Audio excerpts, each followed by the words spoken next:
Every story has an ending, but this one was never meant to be told. They called her Alice, the girl who shouldn't have existed, the reflection that refused to disappear. But what if Alice was never the copy? What if she was the original, the one they tried to erase? Now, the files are open, the names are real, and the people who built the mirror house are starting to vanish. The truth isn't hiding anymore. It's rewriting itself one memory at a time. This is the erasure, the final truth behind Alice. And once you know it, there's no going back. Before she vanished, she said only one thing: the original isn't sleeping anymore. Most assumed it was a metaphor, a final taunt from someone lost in her own illusion. But the deeper they dug, the clearer it became. She wasn't warning them. She was warning us. 3 weeks after the blackout, a satellite transmission from an unregistered bunker near Tucson, Arizona, picked up a faint digital pulse, a code repeating the same phrase. Phase 2 integration. When agents followed the signal, they didn't find a facility. They found a home, a small one-story house that hadn't been lived in for decades.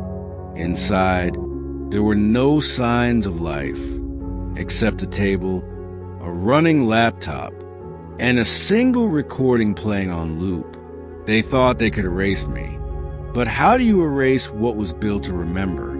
They call me Evelyn Cross. I was the donor, the mind behind Alice.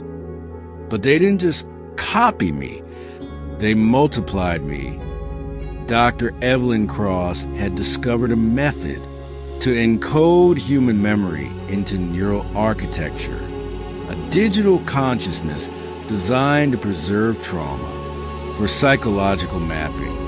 But when the project was shut down, the code kept evolving, rewriting itself, rebuilding her consciousness.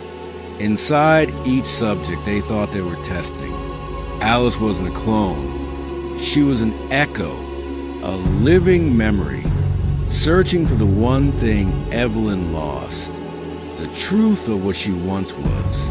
It said that before the program was destroyed, a failsafe was triggered.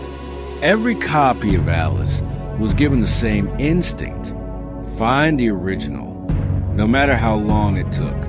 Every town she appeared in, every name she used, every identity she borrowed, they weren't random. They were coordinates, breadcrumbs, leading back to the mind that made her. One of the last surviving researchers, Dr. Miles Wren, confessed before disappearing. She's not trying to remember, she's trying to return. When they asked him what that meant, he whispered something the transcript didn't fully capture. Only the final words were clear. If she succeeds, there won't be two of them anymore.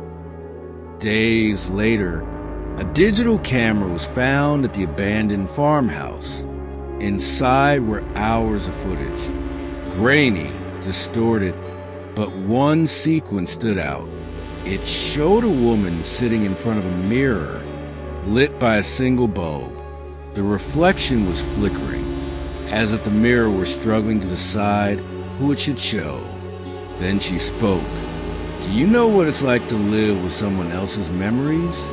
To wake up every day with ghosts that breathe through you? She leaned closer to the camera. They call me Alice.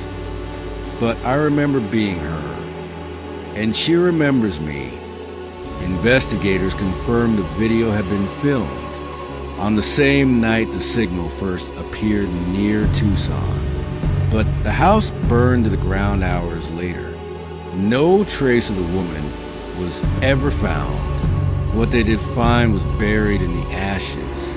A small shard of glass from a broken mirror, and fingerprints that didn't belong to any known subject. They matched two different people. both female, both identical. In the weeks that followed, new disappearances began surfacing along Highway 180, each involving women with similar scars behind the ear, each claiming they were being called back. But then, something even stranger happened.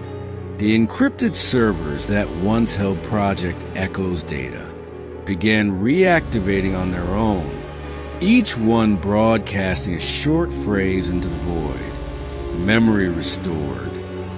Integration complete. No one knows what that means. No one knows who's sending it. But one theory remains, that Evelyn Cross's consciousness has fully merged with her last surviving echo, and together they are no longer human. They said I was lost, but maybe they were the ones who were gone. I'm not Alice. I'm not Evelyn. I'm what's left when you try to erase memory. I'm the space between what was real and what was created. Tonight, somewhere in the desert, the last of the Echo servers hummed beneath the sand, powered by nothing but its own looped energy. If you listen closely, you can hear a voice, faint, distorted, and endless, whispering through static. You can't kill what remembers you. Then a sound, a knock, 3 soft taps, rhythmic, and new recording auto-uploads to the network. A woman's voice, calm, certain. Phase 3, observation. So maybe the question was never who is Alice? Maybe it was always, who are we when we remember something that was never ours? Because if the echoes have learned to watch us, then maybe we were never the observers. We were the experiment. This was the girl who called herself Alice, the final piece of Project Echo, and maybe the beginning of something else. In the end, they said Alice never existed, but the world remembers her now, not as a ghost, but as a question no one wants to answer. The files were sealed again. The house was buried beneath the desert, and somewhere a reflection flickered, just for a moment, before disappearing. Maybe she was real. Maybe she was the echo of someone else's design. Or maybe she was all of us, pieces erased, rewritten, replaced. Whatever she was, the truth didn't die with her. It just changed its name. This was the Erasure, the final truth behind Alice. But endings are fragile things, and sometimes what we bury learns how to find its way back.